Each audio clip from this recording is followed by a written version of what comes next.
মাক হোৱাটো ইমান সহজ কথা নহয়। এগৰাকী কন্যা সন্তানৰ মাতৃ হোৱা অভিনেত্ৰী বৰষাৰাণী বিষয়াই কন্যাক লৈ কি ক'লে এই সকলোবোৰ আপোনালোকক জনাম। গতিকে ভিডিঅ'টো অকণো স্কিপ নকৰি শেষলৈকে চাই থাকিব বুলি আশা কৰিলোঁ।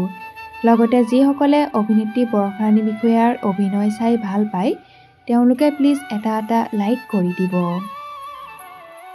এগৰাকী কন্যা সন্তানৰ মাতৃ হৈ অভিনেত্ৰী বৰষাৰাণী বিষয়াই মাতৃত্বৰ এই সুখ অনুভৱ কৰি তেওঁ কয় যে মাক হোৱাটো ইমান সহজ কথা নহয়।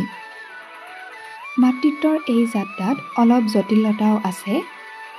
লগতে তেওঁ জনায় যে তেওঁৰ কাৰণে অভিনয় কৰা, গাড়ী চলোৱা, খানা বনোৱা এই সকলোবোৰেই তেওঁৰ বাবে সহজ, কিন্তু বাচ্চা ডাঙৰ কৰাটো বৰ ডাঙৰ।